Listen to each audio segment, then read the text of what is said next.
You will not force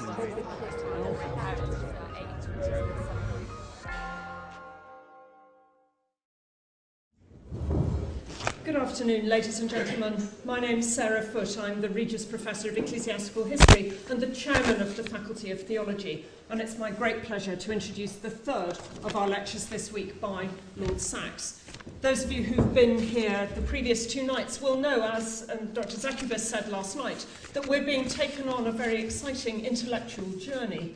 On Monday night, we were introduced to some central ideas about God and his love for humanity and his love for diversity within humanity in a reflexive contemplation of the opening chapters of Genesis.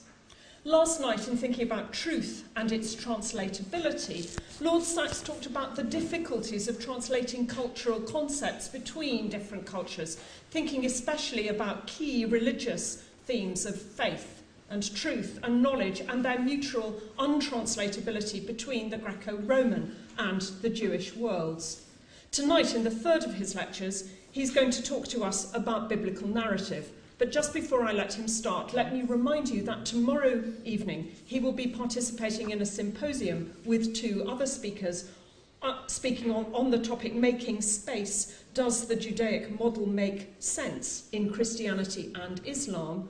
And before that symposium, which begins at 4:30, from 4 o'clock onwards, there will be a reception here where there'll be the opportunity to meet Lord Sachs and ask him one-to-one questions, which the timing hasn't always allowed each evening so far. But let me now introduce Lord Sachs to speak to us on the face of the other, the curious nature of biblical narrative. Thank you very much. Thank you. Sarah, thank you so much. It did seem to help yesterday, beginning with the story, so if you'll permit me, may I tell another story this evening about some of the hazards of the interfaith encounter? This is a story I've told before, but never mind, it's true, and the old ones are the best. But it happened in 1990 when George Carey had been chosen but not yet appointed as Archbishop of Canterbury, and I had been chosen but not yet taken office as Chief Rabbi, that somebody discovered that we had something profound in common, and that was our football team. Both of us turned out to be, for our many sins, supporters of Arsenal. And somebody who discovered this came to both of us and asked whether we would like our first ecumenical gathering to be in his box in, as it was then, Highbury Stadium, to which, a midweek match for obvious ecclesiastical reasons. So, and of course both of us thought this was a wonderful idea, and we did indeed, in November 1990, come together in this wonderful box at Highbury Stadium. It was an epiphany for both of us. We were taken down to meet the players. We were taken onto the sacred earth itself, the holy turf, where we presented a check for charity, and the loudspeakers around the ground announced that tonight the new Archbishop of Canterbury and Chief Rabbi were there. And you could hear the buzz go around the ground, whichever way you played the theological wager. That night, Arsenal had friends in high places. They couldn't possibly lose. That night, Arsenal went down to their worst home defeat in 63 years. They lost at home 6-2 to Manchester United. The next day, an English newspaper, I will not name it, had the following little note in its diary column: if the Archbishop of Canterbury and the Chief Rabbi between them cannot bring about a win for Arsenal, does this not finally prove that God does not exist? The day after, they printed my reply, which went as follows: no, it actually proves that God exists. It's just that he supports Manchester United.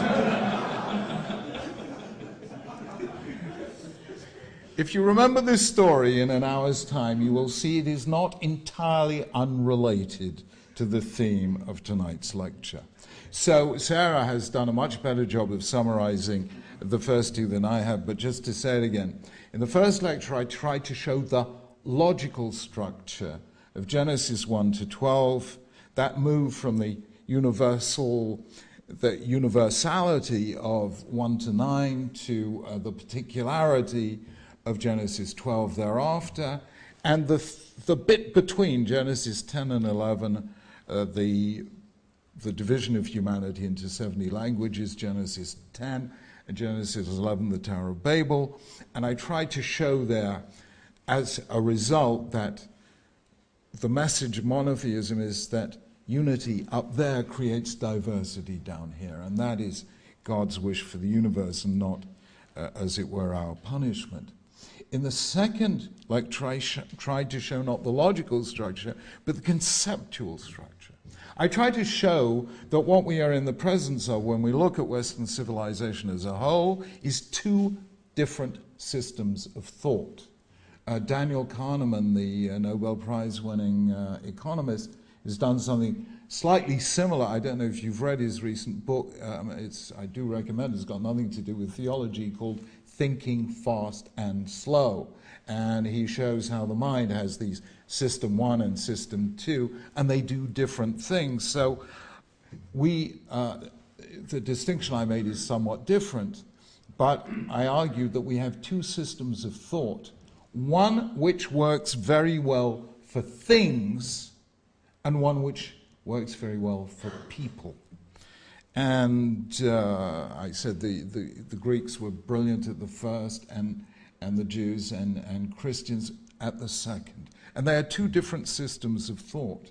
And they're interested in two different kinds of order. The Greek mind is very good at finding order in the natural world, and the Hebraic mind at order in the human world.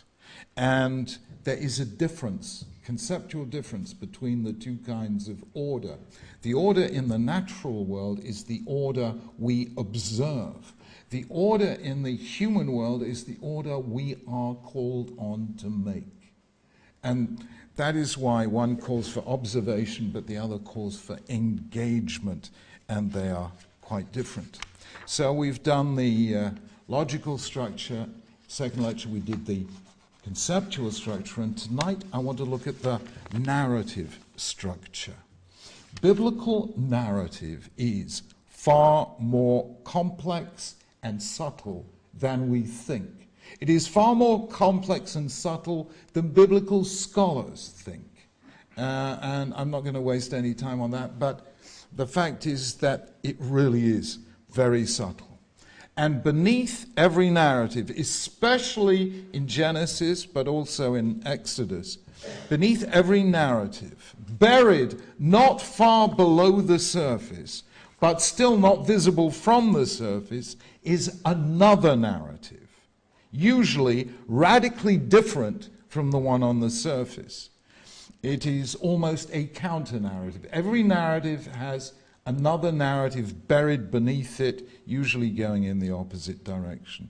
So the Bible is a text designed to be read at multiple levels, or listened to at multiple levels. And let's begin with a very simple example. And that is the name of Moses, right? Very, very simple example. Names are important in Genesis, and this is at the beginning of Exodus. Names are important. They signal something. Sometimes names are changed. Somebody is given an added letter to their name or a slight change to their name. Sometimes somebody is given a new name, and that is always consequential and significant. So God, for instance, changes the names of Abram and Sarai to Abraham and Sarah. God gives, or via an angel, an extra name to Jacob. He is also called Israel. And names are normally given either by a parent or by God.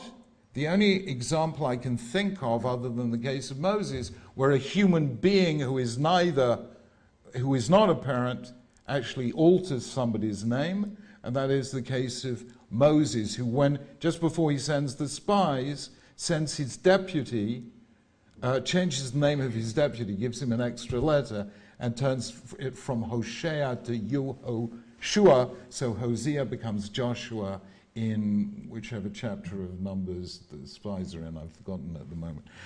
But there is no other case. So we have now, if you look at Exodus chapter 2, a unique case where somebody who's not God, not a parent, and not a significant other gives somebody a name. Moses' name is given to him by, remember? Pharaoh's daughter.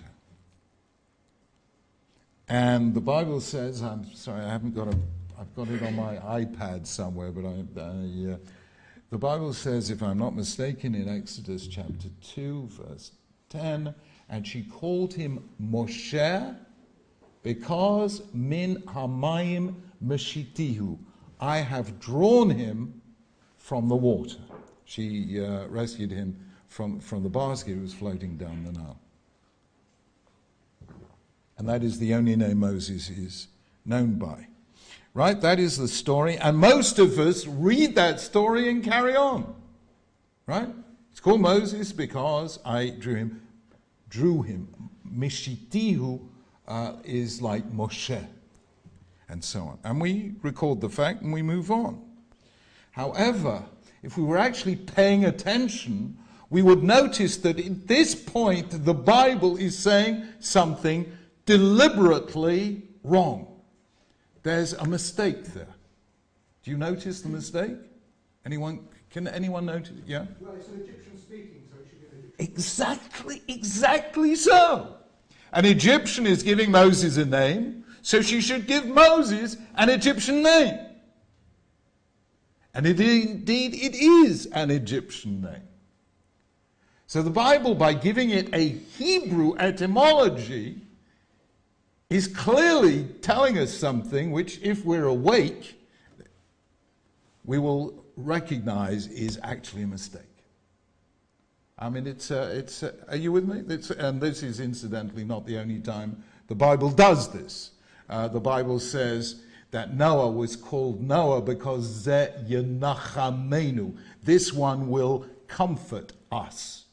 And as Rashi points out, if that was the etymology of Noah, he should have been called Menachem, not Noach, which has to do with rest and etc., etc. So that is a misleading etymology, and the case of Moses is a misleading etymology, because if an Egyptian gives somebody a name, they give them an Egyptian name. And the Bible has already told us that, because when Joseph is made viceroy of Egypt, he is given by Pharaoh an Egyptian name, Tzafnat Paneach, which any 5-year-old Jewish child who knows a little bit of Bible recognizes. Tzafnat Paneach is not a Hebrew name, it's an Egyptian name. So, if we are actually alert, we actually say, now what does the name Moses actually mean? Does anyone know what the name Moses actually means in Egyptian? Pardon? Child or begotten. Child, sorry? Or begotten. Child or begotten, exactly so. The name Moses or Mez or Mesu is an Egyptian word that means child. And now the story gets terribly interesting, because according to many scholars at any rate, I know this is a fraught point historically and so on and so forth, but according to at least some scholars, the Pharaoh of the Exodus is Ramses II. And indeed the Bible has mentioned the name Ramses, although it doesn't attach it to the Pharaoh, but the Pharaoh makes the Hebrews build store cities, and they are called Pitom v'Ramses. Pitom is the Hebraization of Per Atum, and Ramses. So the Bible mentions Pharaoh getting the Israelites to build a town called Ramses. Now, if you listen carefully, Moses and Ramses are almost the same word, but they have one difference. Ramses has 2 extra letters, R-A, Ra. And what is Ra? The Egyptian sun god. And we know all about Ra. We don't need to have read any Egyptian literature. We know Ra from the Bible itself, because at a certain point, Pharaoh says to the Egyptians, and this is a wonderful pun here. I mean, anyone, he says, he says to Moses, don't provoke me anymore. Ru'u ki ra neged panechem.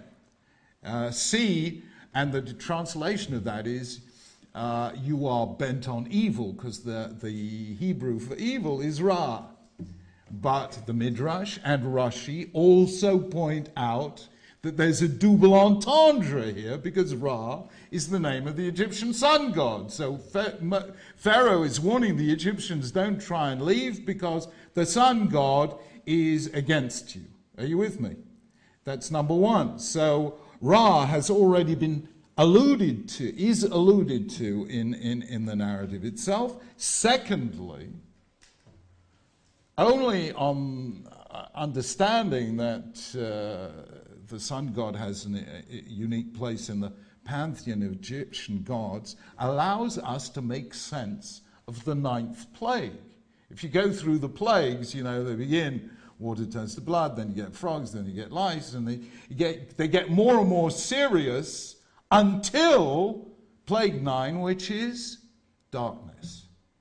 Chamsin for 3 days, a darkness that you can feel. In other words, the light of the sun is blotted out. Now, in human terms, compared to the previous plagues, that's a minor inconvenience. Somebody switched the lights off for 3 days. But clearly, as the psalm says, God is doing judgment not only against Egypt, but against the Egyptian gods. As Psalm, whatever it is, Hallel, what is that? Hallel Gadol, Hodun Hashem Gito, Chazdo, is Psalm, 125, 126? Psalm 126. No, it's not 126. I'm sorry, I've forgotten. 106, whatever it is. 106. The 9th plague is a judgment against the Egyptian gods. So we know that the sun god is. Now, look at this confrontation. You have Ramses and you have Moses. And now look at how the narrative suddenly changes its character. Because Ramses is the demigod. That is, he is the child of the sun god. The man who sees himself as God. I mean, that's how Isaiah portrays him, and so on and so forth. And what is against Ramses? Moses, just a child of slaves. And all of a sudden we see the human drama, or the theological drama, that is being portrayed here. Shelley beautifully describes part of that drama, because what is the Greek name for Ramses II? Ozymandias. So Shelley's famous poem about, this, what is it? My name is Ozymandias, King of Kings. Look on my works, ye mighty, and despair. Nothing beside remain. Around the decay of that colossal wreck, boundless and bare, the lone and level sands stretch far away. So, Shelley has caught one aspect of it, this humiliation of the man who thinks he is the immortal, eternal demigod, child of the sun god. But there is also a clear other reading, another dimension. I mean, Shelley's got it right here, absolutely, that we are being inducted into one of the meanings of Genesis 1:27, that God makes every human being in his image, which means that every human child is holy, including a child of slaves. Every child is a child of God, not just the mightiest emperor of the mightiest empire the ancient world knew. So we begin to see this extraordinary drama between Ramses and Moses, between the one man who thinks I alone am the child of God, and Moses, who represents a God who regards all human children as his children. That drama is just below the surface, but we have to uncover it. And the Bible gives us that one little hint, which if we're awake, we notice how come it is giving a Hebrew etymology to an Egyptian word. Are you with me? So the Bible is trying to give us that little that little hint that we have to go back and reread the narrative. There is a... Did any of you ever read a story by... I've forgotten it. Jorge Luis Borges, the works of something Quain. Did you ever read this little short story about a man who writes a detective story, and the attentive reader realizes that the detective who tells you who done it has got it wrong, and you then go back and reread the story and work out the correct solution? An analysis of the works of Herbert Quain, that's what it's called. And that is exactly what the Bible is doing. You know, you read it and you suddenly realize the Bible is telling you something wrong as a signal to you that you have to go back and read the narrative beneath the surface. So that is what I mean by a story beneath the surface, and so on and so forth. Now, what I want to do now is go back to Genesis. Now, before we go back to Genesis, let us ask the fundamental question about violence. This is the Bible's issue, it is our issue in the 21st century, religion leading to violence. And we have here three broad theories about the source of human violence. The first theory, the most famous, that of Sigmund Freud, that the key that unlocks the human condition is the Greek myth of Oedipus, which Freud interprets to mean, to put it bluntly, that every son wants secretly and unconsciously to murder his father. Not only does Freud take that as the key to human psychology as a whole, in his book Totem and Taboo, he argues that that is the origin of all religion, and in his book Moses and Monotheism, he argues that that is actually what the Israelites did to Moses. They murdered him, and as you know, they then repress the guilt, and then comes the return of the repressed, and so on and so forth. So, now I do not dismiss, I don't think any of us can dismiss this Freudian analysis of the roots of human violence, because anyone who has read the works of Jan de Waal, have any of you on primate politics? I do recommend that, on the chimps and the gorillas bashing each other. Anyone who wants to understand religious politics or party politics has to read Jan de Waal. And it's wonderful, it's absolutely wonderful. But, there's some wonderful stories in there about guerrilla politics, about how the young males get together to attack the alpha male, and on some occasions actually kill the alpha male. So, Freud is onto something, that there is this sort of parricidal urge on the part of the next generation to displace the alpha male who monopolizes access to females, and so on and so forth. So the Freudian analysis is not something you can dismiss out of court, but that is the first thing, that all human violence is a form of actual or frustrated or oppressed parricide.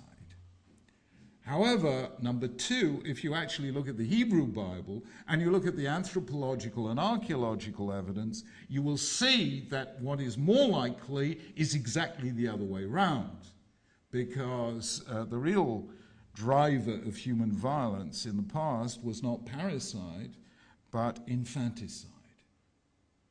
And a great deal of the Bible is a polemic against child sacrifice, which, if you've read any of the books on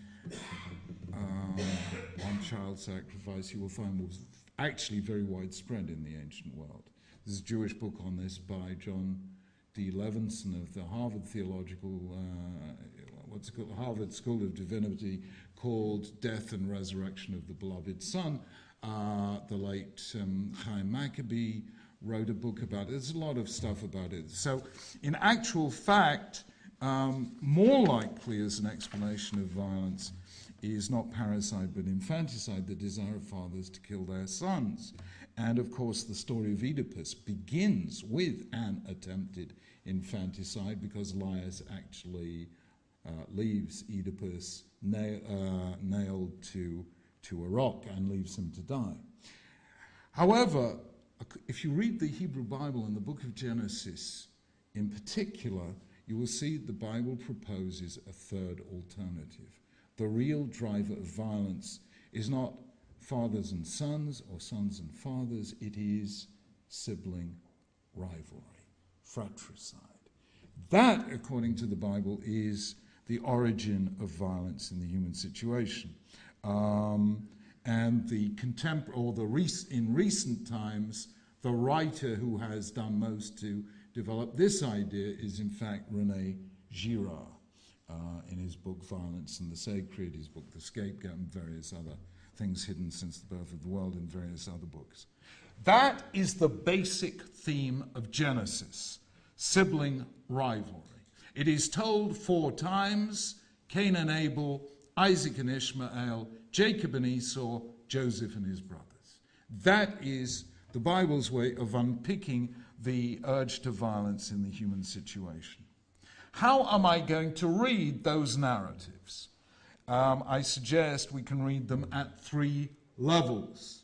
Level 1, let us read them as follows: that Genesis is telling us that sibling rivalry is a basic fact of human nature, that it illustrates this by 4 stories that are variations on the theme, and gives us a painful but necessary solution to it in the first half of the book of Exodus. If you want brothers to stop killing one another, get them to suffer a collective fate. When the whole covenantal family becomes slaves in Egypt, then they are all cast in the same covenant of fate, and that is what bonds them as a nation. And the result of that bonding is that by the time we get to the book of Leviticus, we get that key passage in Leviticus chapter 19, verses 17 and 18, which begin, Lo tisna achicha bilvavecha, do not hate your brother in your heart, and end with the famous words, V'ahavta l're'echa kamocha ani Hashem, love your neighbor as yourself, I am the Lord. So Genesis states the problem, Exodus states the solution, and Leviticus states the lasting imperative. That is one way of reading the Bible's solution to sibling rivalry, and that is what I call the static reading of those texts. Let us now take a second reading, which I call the dynamic reading of those texts, and that is that I said that Greeks tend to tell truth as system, Jews tend to tell truth as story. What is the difference between a system and a story? A system does not exist in time. A system is timeless. But a story has to work itself out through time. And the best way of understanding Genesis as a story that works its way through in time is to look at those 4 stories and disregard everything except the final scene. What is the final scene in the Cain and Abel story?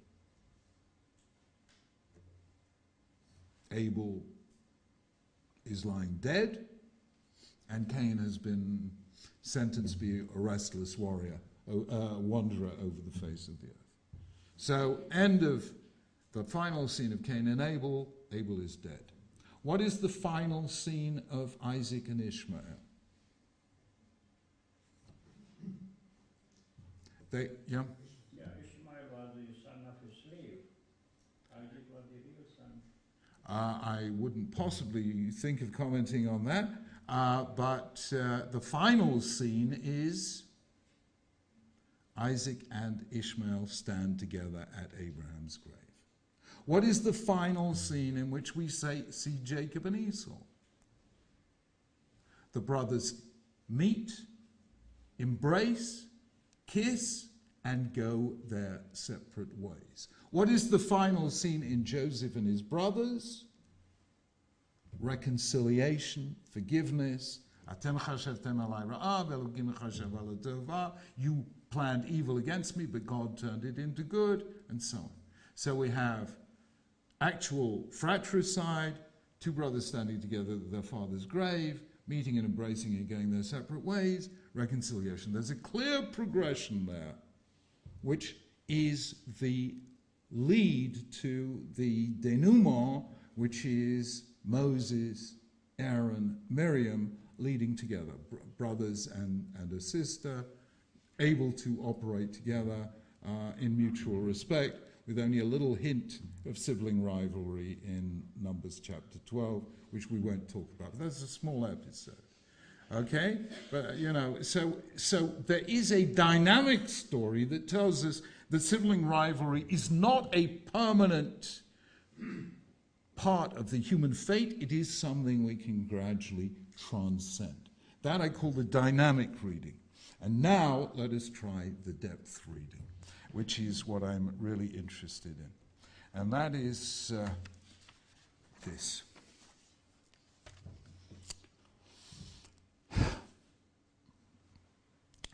As I said in my first lecture, the thing that most strikes us in the Bible is that humanity disappoints God. First, and the result of this is, first, God exiles Adam and Eve from Eden.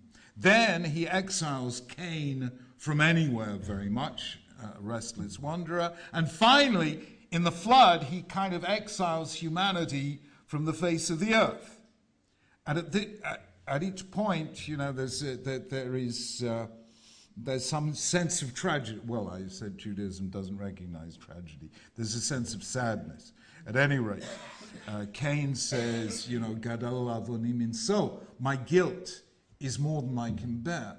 And of course, in the end, in the flood, when everyone dies except Noah and his family, God himself is unable to bear it and promises after the flood never again to destroy humankind.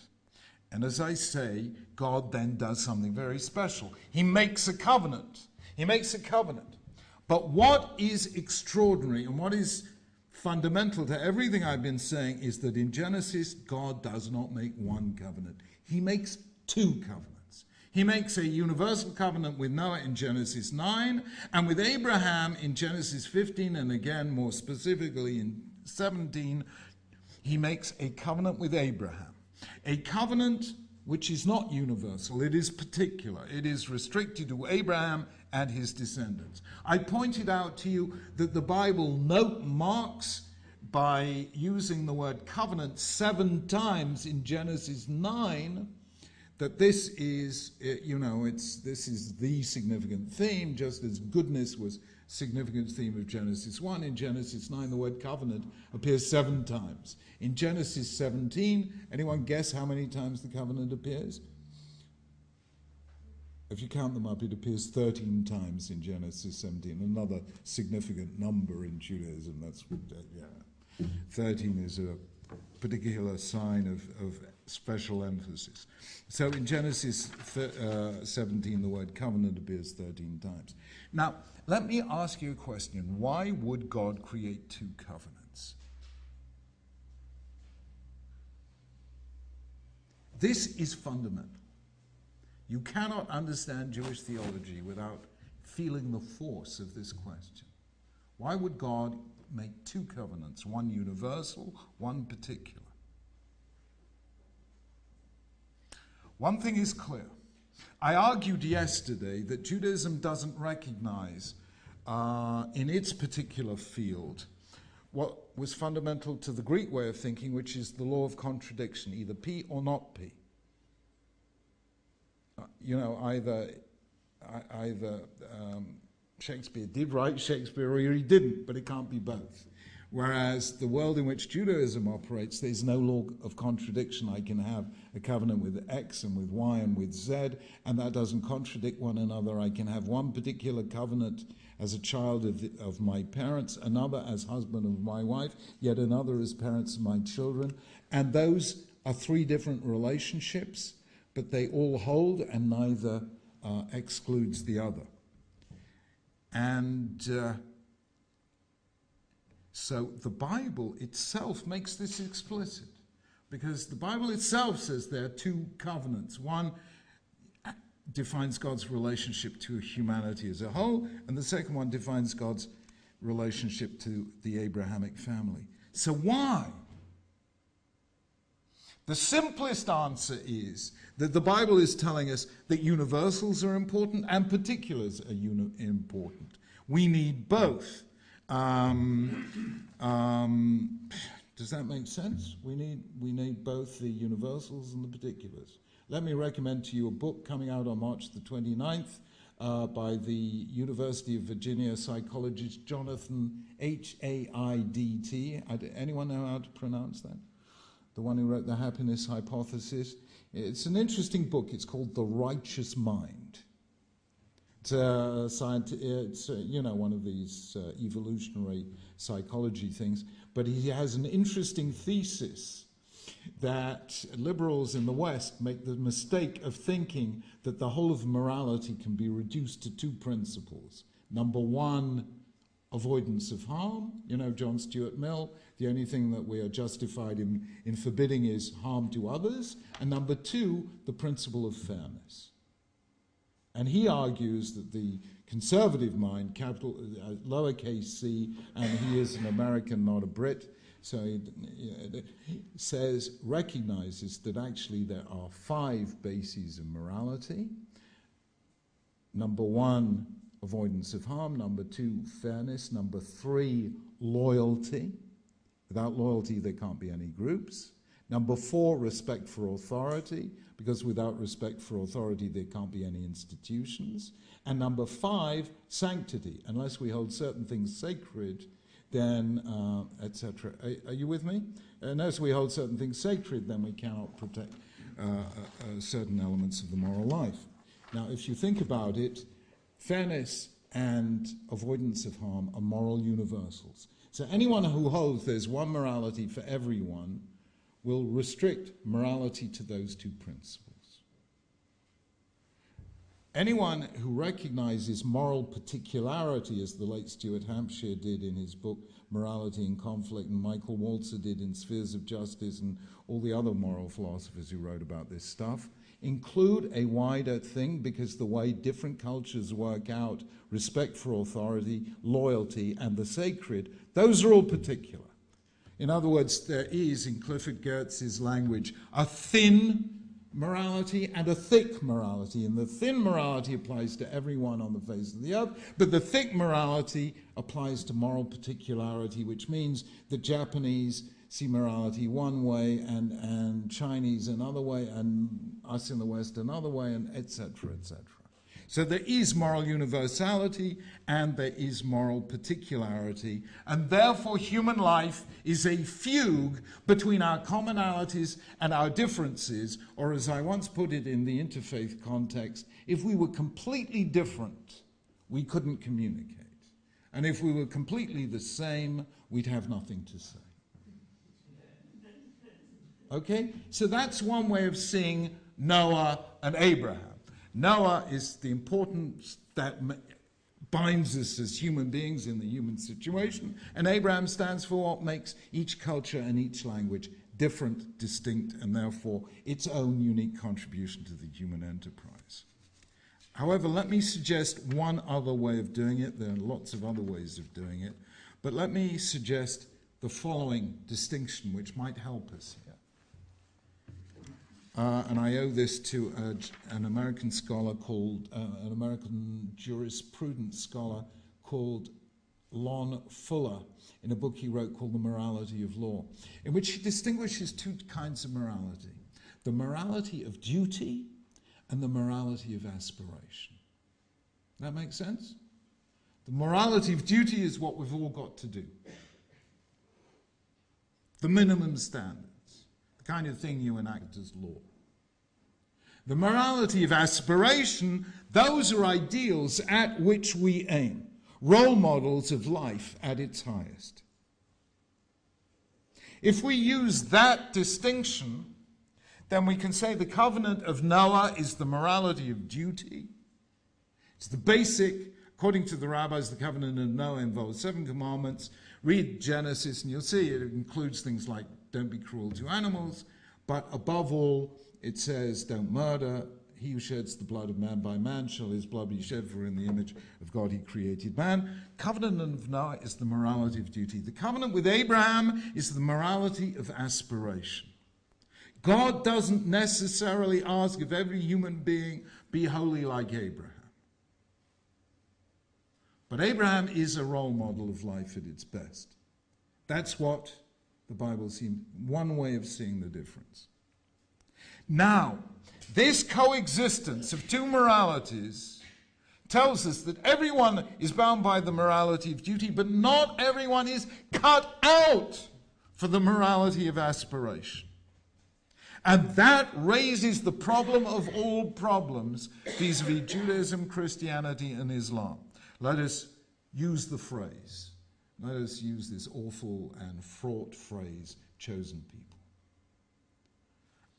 The trouble is, whereas the morality of duty applies to everyone, once you include the idea of a divine choice, then you have to confront the fact, and let's quote the New Testament this time instead of, you have to confront the fact that as John chapter 13 verse 18 says, not all are chosen. And that is the problem. What happens when you are not chosen? And that is the heart of sibling rivalry in Genesis. Isaac is chosen, Ishmael is not. Jacob is chosen, Esau is not. And that is the problem. Does that make sense to you? This is the key theological problem that haunts us from Genesis to today. And I now want us to just notice a very, very simple narrative device. This is all I want you to do. You remember the story, let's just remind ourselves. Ishmael is born because Sarah can, as you rightly said, Sarah cannot conceive, so she has an Egyptian servant or slave called Hagar. She says to Abraham, maybe you'll have a child through Hagar, and then she gets very upset in Genesis 17, and she sends her away, and God sends an angel to call her back. And then in Genesis 17, when God is making the covenant with Abraham, he tells him, Abraham, you will have a child by Sarah, his name will be called Isaac, and he will be the bearer of the covenant. And Abraham has two responses to this. One, a skeptical response. Are we going to have a child when we're that old? And number two, a quite different response. Lu Yishmael yichyeh lefanacha. Why can't Ishmael live before you? I have a son. And God says, yes, you'll have a son, and I'll bless him, and he'll give rise to 12 princes, and I'll make him a great nation. But my covenant I will establish with Isaac. And we then get the following drama in Genesis 21. In Genesis 21, Isaac is born. Sarah is overjoyed. Everyone will celebrate with me, and she calls him Isaac, or actually everyone calls him Isaac. Sarah calls him Isaac, Abraham calls him Isaac, and God calls him Isaac. It is overdetermined, and so on and so forth. Now, please listen to this text. I just want you to listen to this text. I'm going to read to you part of Genesis 21. And I want you to envision the scene. Just see it in your mind's eye and tell me what you feel. This is an open question. It's not a rhetorical one. Tell me what you feel. Here it is. The child grew, that's Isaac, and was weaned. And on the day Isaac was weaned, Abraham held a great feast. But Sarah saw the son whom Hagar the Egyptian had borne to Abraham was mocking. And she said to Abraham, "Get rid of that slave woman and her son, for that woman's son will never share in the inheritance with my son Isaac." The matter distressed Abraham greatly, because it concerned his son. But God said, "No, listen to Sarah," and etc. Early the next morning, Abraham took some food and a skin of water, and he gave them to Hagar. He set them on her shoulders and then sent her off with the boy. She went on her way and wandered in the desert of Beersheba. When the water and the skin was gone, she put the boy under one of the bushes. Then she went off and sat down about a bow shot away, for she thought, "I cannot watch the boy die." And as she sat there, she began to sob. God heard the boy crying, and the angel of God called to Hagar from heaven and said to her, "What's the matter, Hagar? Don't be afraid. God has heard the boy crying as he lies there. Lift the boy up and take him by the hand, for I will make him into a great nation." Then God opened her eyes, and she saw a well of water. So she went and filled the skin with water, and she gave the boy a drink. God was with the boy as he grew up. Okay? Can you picture the scene? Now, I just want to ask, as an open question, with whom are your sympathies?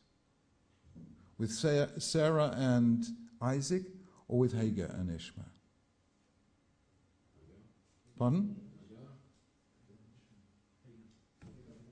There is no way you can read this chapter without your sympathies being with Hagar and Ishmael. It cannot be read any other way. Are you with me? That is the extraordinary thing. You cannot read it any other way. Now, I want to read you a second narrative.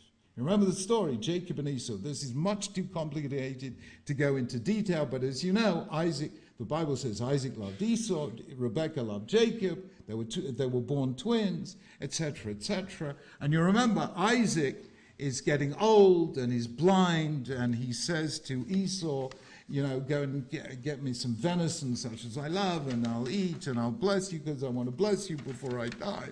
And Rebekah overhears this and says to Jacob, you go and take the blessing, and so on and so forth, and then I'll make the venison, and you'll give it, and so on. And Jacob says, but my brother Esau is a hairy man, I was a smooth man, what happens if he feels me? So she says, wear some of his rough clothes, and so on and so forth. And just to remind you of the story, listen to, this is not the key bit, but I just want you to hear this. You remember we had a little conversation yesterday about whether the Greeks' culture of sight and Judaism a culture of sound. So we go through all the senses in this little story except one, which is sight, because Isaac is blind. Listen to this little episode. Here is Jacob coming along with the venison. He went to his father and he said, "My father." "Yes, my son," he answered. "Who is it?" Jacob said to his father, "I am Esau, your firstborn. I have done as you told me. Please set up and eat some of my game so that you may give me your blessing." Isaac asked his son, "How did you find it so quickly, my son?" "The Lord your God gave me success," he replied. Then Isaac said to Jacob, "Come near so I can touch you, my son, to know whether you really are my son Esau or not." Jacob went close to his father Isaac, who touched him, and he said, "The voice is the voice of Jacob, but the hands are the hands of Esau." He didn't recognize him, for his hands were hairy like those of his brother Esau. So he proceeded to bless him. "Are you really my son Esau?" he asked. "I am," he replied. Then he said, "My son, bring me some of your game to eat so that I may give you my blessing." Jacob brought it to him, and he ate, and brought some wine, and he drank. Then his father Isaac said to him, "Come here, my son, and kiss me." So he went to him and kissed him, and Isaac caught the smell of his clothes. And he blessed him and said, "The smell of my son is like the smell of the field that God has blessed." So you can hear how he goes through taste, touch, smell, and sound. And Isaac disregards the sound and follows the other senses and gets it wrong. If he'd only got the sound, he would have said that you're Jacob. Forget about all this stuff about Esau. Okay, so far you've got the story. But now comes the scene, and I want you, as with Hagar, I want you to listen to this scene, see it in your mind's eye, and tell me what you think. After Isaac had finished blessing him, and Jacob had scarcely left his father's presence, his brother Esau came in from hunting. He too prepared some tasty food and brought it to his father. Then he said to him, "My father, please sit up and eat some of my game so that you may give me your blessing." His father Isaac asked him, "Who are you?" "I'm your son," he answered, "your firstborn Esau." Isaac trembled violently, and he said, "Who was it then that hunted game and brought it to me? I ate it just before you came, and I blessed him, and indeed he will be blessed." When Esau heard his father's words, he burst out with a loud and bitter cry and said to him, "Bless me too, my father." But he said, "Your brother came deceitfully and took your blessing." Esau said, "Isn't he rightly named Jacob? This is the second time he's taken advantage. He took my birthright, now he's taking a blessing." Then he asked, "Haven't you got one blessing left for me?" Isaac answered Esau, "I've made him lord over you, made him all his relatives, his servants, and I've sustained him with grain and new wine, so what can I possibly do for you, my son?" Esau said to his father, "Do you have only one blessing, my father? Bless me too, my father." Then Esau wept aloud. Who are your sympathies with? Rebekah and Jacob, or Isaac and Esau? You cannot hear that story and not sympathize with Isaac and Esau.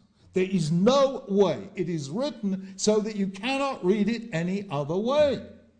I want you to understand how rare this is in terms of biblical style. Tell me, what did Abraham feel when God said to him, "Abraham, leave your land, your birthplace, and your father's house and go to a land which I will show you"? What did Abraham feel?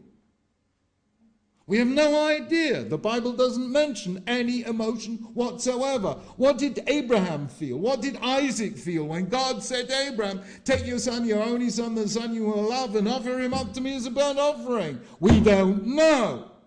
There is no reference to emotion, not on Abraham's part, not on Isaac's part, not even a hint. You read it, it's not there. Whereas these two scenes are overwhelmingly emotional. They are the first two scenes in the whole of Genesis, the only two scenes in the first half of Genesis where anyone cries. So the Bible is using a divisive style that it conspicuously avoids at other times to show us this extremely fraught emotion which we cannot but identify with and empathize with. But the point of this is that we have a story that goes two different directions. Our mind is telling us one thing, and our emotions are telling us another thing. Our mind is telling us, yes, it had to be Isaac, not Ishmael, because he's the guy who'll carry the covenant forward. Yes, it has to be Jacob, but not Esau. And we know why. Isaac is obedient, and Ishmael is a wild ass of a man. Jacob is a man who lives in tents, and Esau is a hunter. We know that in terms of job description, it's got to be Isaac, it's got to be Jacob. We know our mind says yes, but our emotions go in exactly the opposite way. We cannot but identify with Ishmael and with Esau, and the text is written to leave us no choice. So the narrative is forcing us in two different directions. And what is more, God blesses them both. He blesses Ishmael. God promises Abraham, your son Ishmael will be a great nation, and 12 princes will come from him. And the Bible then in Genesis 25 lists the whole set of 12 princes. So just as Jacob is father of 12 tribes, so Ishmael is father of 12 tribes. In the case of Esau,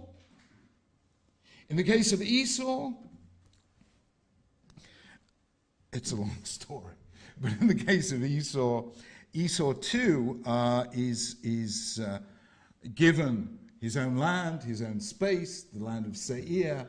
God tells Moses, you dare invade Seir, because I have given it to Edom, that is the descendants of Esau.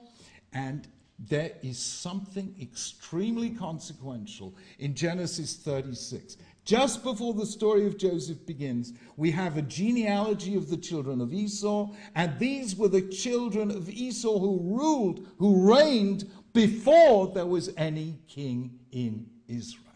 In other words, Esau's blessings come true, but long before Jacob's blessings ever do. So in a sense, Ishmael has the same blessing as the other side of the valley, and Esau has the same blessing, but even sooner. Secondly, we know from the fact that Isaac and Ishmael are standing together at Abraham's grave that there was a reconciliation between Isaac and Ishmael. I'm not going to go into rabbinic midrash, which elaborates in this in great detail, but the Jewish tradition recognized that Ishmael came back into the fold, and the proof of this is that in the Mishnaic age, one of the most famous rabbis, a contemporary of Rabbi Akiva, is called Rabbi Ishmael. Ishmael is a significant figure he turns out at the end to be one of the good guys. There is no Rabbi Esau. However, there is a very significant phrase. In Deuteronomy 23, verse 8, Moses says, Lo teta'ev edomi ki achicha hu, do not hate a descendant of Esau, for he is your brother.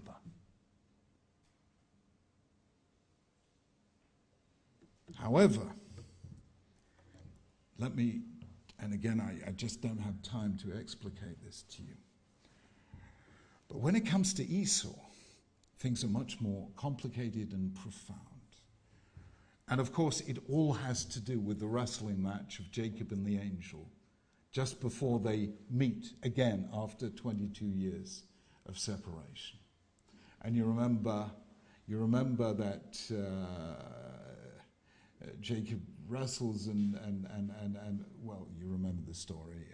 He's given a new name, Israel, for you have wrestled with God and man and overcome, etc., etc. Anyone know what Jacob then names the place where this wrestling match took place? Pardon? Peniel, meaning? Yep. Don't forget, with whom is he wrestling? Vaye avek ish imo. The Bible only calls him a man. However, Jacob says, Jacob calls the name of the place Peniel, the face of God. Ki ra'iti panim elokim panim el panim vatinatzel nafshi. I've seen God face to face and I survived. The next day he meets Esau and he says these words. No, I've forgotten the words. Ki ra'iti panecha kirot panei elokim vatirtzeni.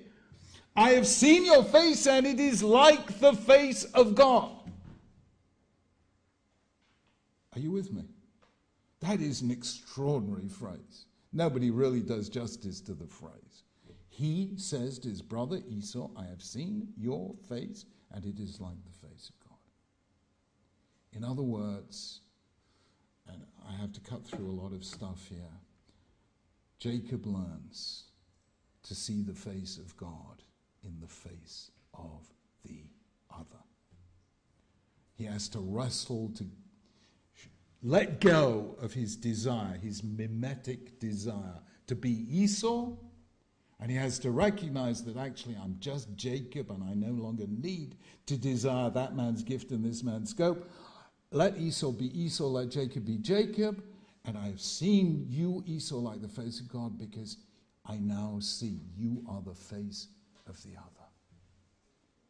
And that is what the Bible is telling us. So we now see, I hope, the following, that we have seen two covenants. There's a covenant of duty and a covenant of aspiration. And the problem is that some are summoned to the morality of aspiration and some are not, i.e. the problem that some are chosen and some are not. And that seems to be the basis of all sibling rivalry. And the Bible is telling us that when this happens, do not suppose that God only loves those he chooses for the morality of aspiration. He also loves the ones he doesn't choose for that morality of aspiration because they are part of his covenant with morality, with humanity, and because they are part of the covenant of the morality of duty. And God sets his image on everyone, not only the ones he chooses, but the others as well. God is with Ishmael and not just with Isaac. God is with Esau and not just with Jacob. And God explicitly commands the children of Jacob not to hate the children of Esau. That is to say that for anyone who believes that God is with us, we have to reckon with the fact that God is also with the other. God doesn't just support Arsenal, he supports Manchester United. He's not just on our side, he's on the other side as well. That is the burden of Genesis 21, this whole story of the sending away of Ishmael and God comforting Hagar. That is the essence of the story of Jonah, because the book of Jonah, God sends his prophet to Israel's enemies, the Assyrians. Jonah runs away. You want me to get you to forgive our enemies? Do me a favor. And God insists, no, you go, Jonah. And God teaches Jonah a lesson. You are attached to this gourd that shades you from the heat. I shouldn't be attached to these 120,000 people who live in the city of Nineveh. And you would have thought these embarrassing texts would be texts that Jews tried not to pay too much attention to. And let me tell you categorically that Genesis 21, that text is the text we read on Rosh Hashanah, on our New Year, and the book of Jonah we read at the culmination of the holiest day of the year, Yom Kippur. So Judaism takes these two angular messages. God chose us, but he also is with everyone. And the Judaic tradition took those and insisted on reciting them at the holiest day of the year. So let me end where I began, at this confrontation with Ramses and Moses. Ramses is the paradigm case of one who thinks, I alone am the child of God. And Moses is the paradigm case of the truth that every child is a child of God. The Bible may be revolutionary on the surface, but dig one level down and it is more revolutionary still. Its message is extraordinary. And in this 21st century, as we witness a world in turmoil in Syria, in Egypt, in Libya, in Afghanistan, in Iraq and Iran, this most ancient of messages, hidden just beneath the surface of the Bible, was waiting to be discovered at this moment when we need it most. Let me summarize it once again, and with this I end. God created humanity in his image to teach us that one who is not in my image, whose color or creed or code is different from mine, is nonetheless in God's image. Meaning that the religious challenge from the dawn of humanity to today is, can we see the trace of God in the face of the other? Thank you.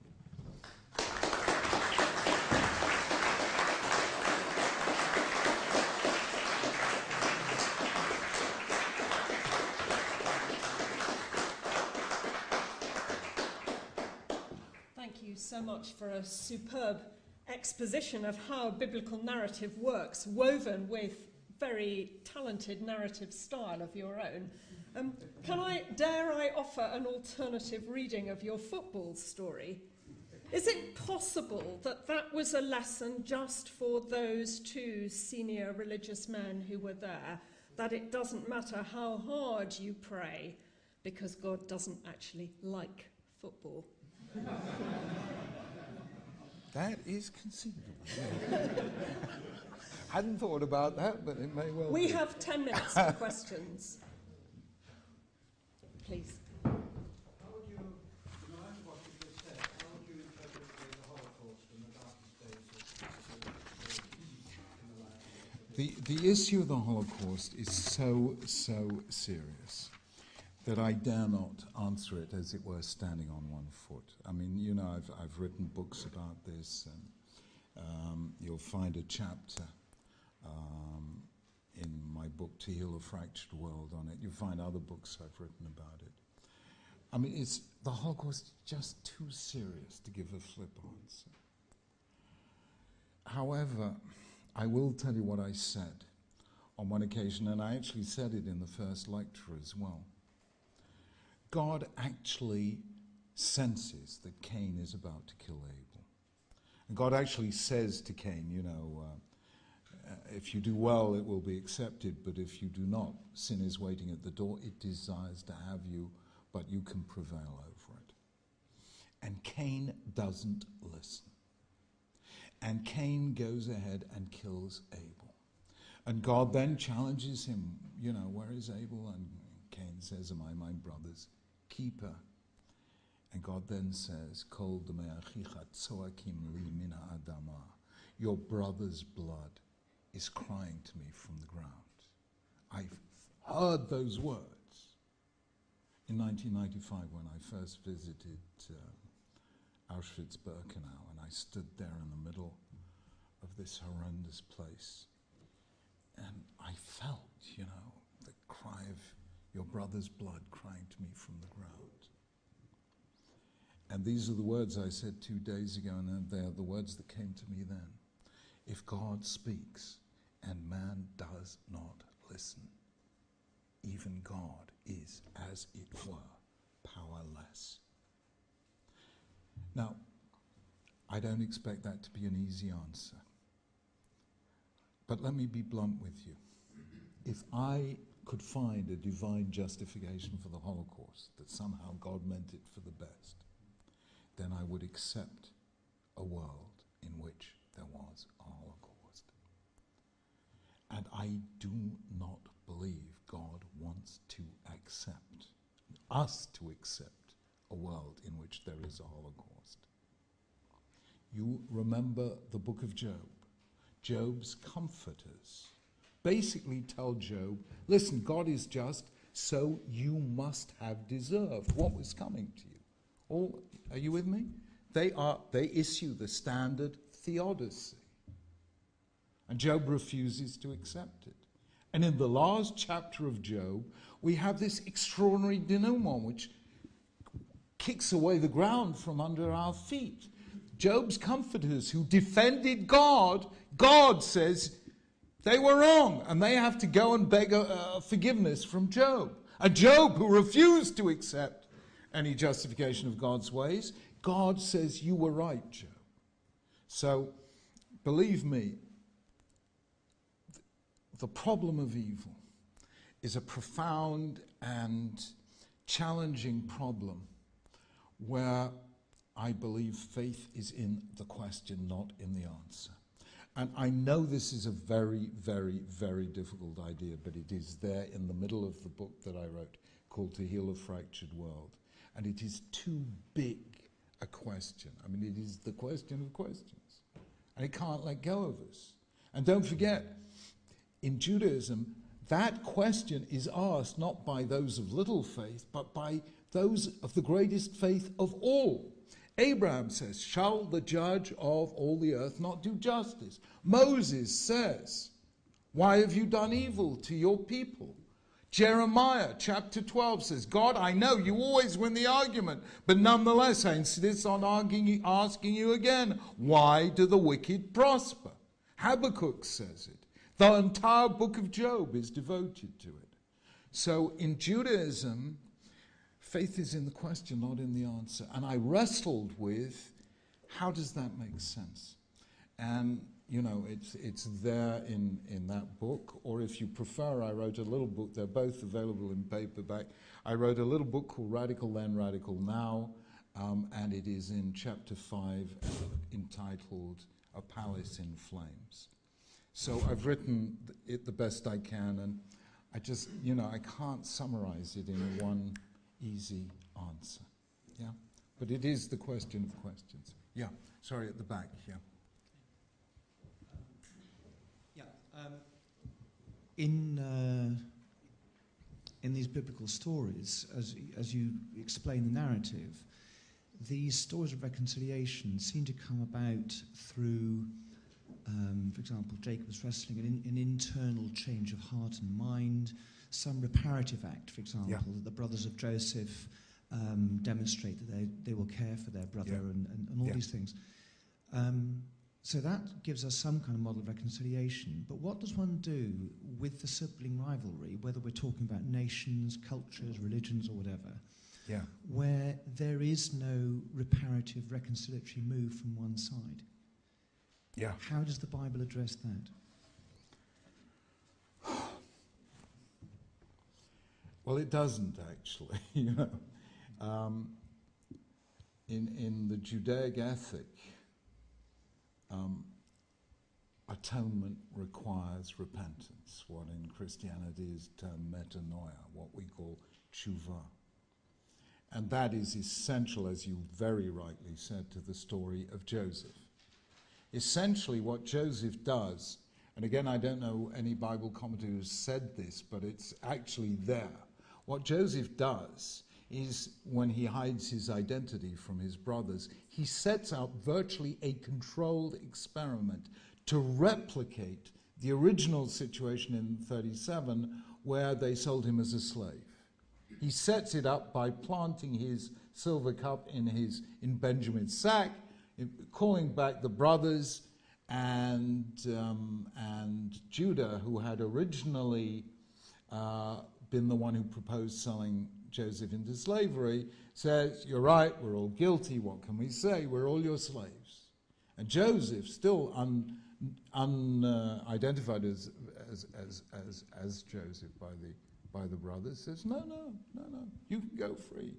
Only Benjamin stays, right? Now, he has replicated this situation. They can walk. They can go free. They can leave their brother as a slave. Why Benjamin, incidentally? Because Benjamin, like Joseph, was the son of Jacob's great love, Rachel, not a son of Leah or Bilhah or Zilpah. So they have every reason to resent Benjamin as much as they resented Joseph. He is allowing them to walk free, and they can just leave him. Of course, Joseph had one thing that was the visible symbol of favoritism, namely his richly embroidered coat, his coat of many colors, right? And if you read, you will see while Benjamin is with them, he sends Benjamin 5 portions to every one that he gives the brothers. So he's setting up all the mechanics of jealousy of the kind that existed then. And it is only when Judah says, "No, let me stay as a slave and let my brother go free," that Joseph now knows that there's been genuine metanoia. The Judah of now is not the Judah of then.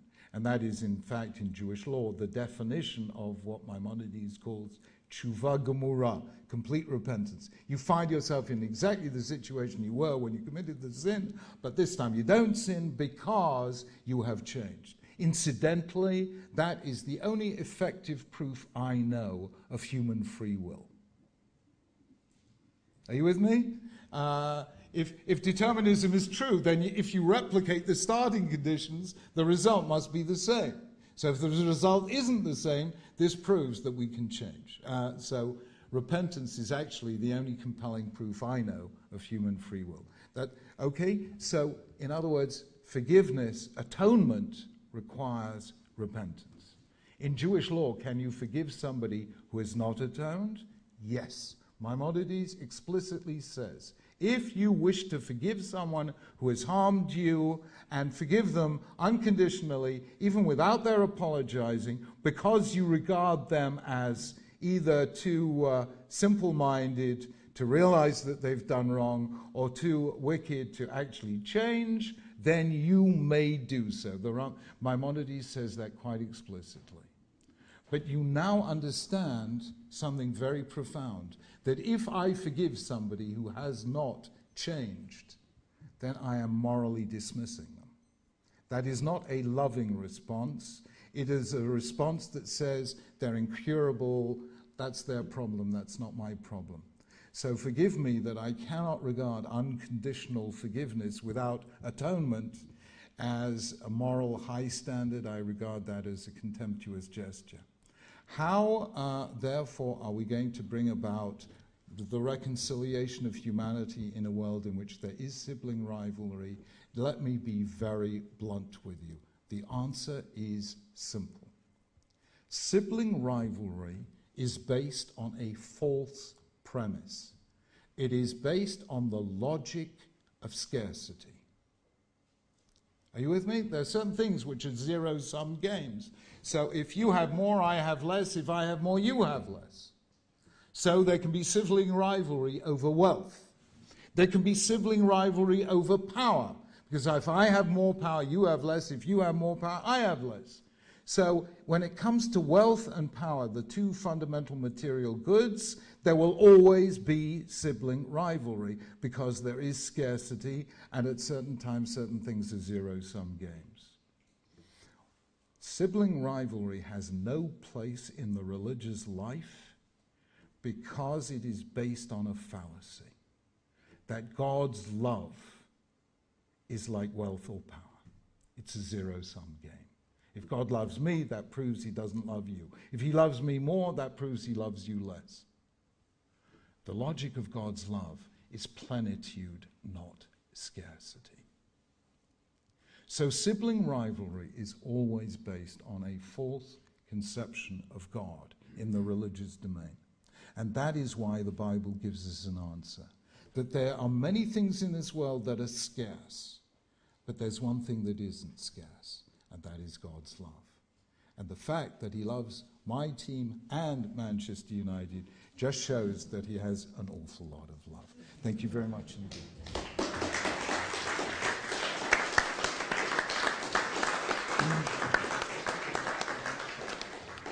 These Humanitas visiting professorships in Oxford and Cambridge, organised in conjunction with the Institute for Strategic Dialogue, give us a wonderful opportunity to address at a very high level some of the really profound issues that affect the modern world. And that's no less the case than in the case of interfaith studies, and everything that Lord Sachs has said in these lectures have helped us to think more about our separate faiths, but also about relations between them.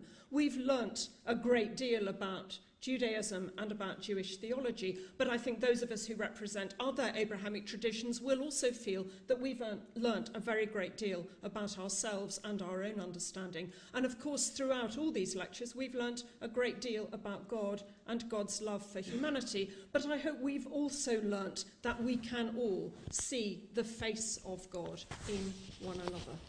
Thank you so much, Lord Sachs. We look forward very much to the symposium tomorrow evening, and just to remind you that there's a reception where you will be able to talk to Lord Sachs informally starting at 4 o'clock tomorrow. Can we thank him just one more time?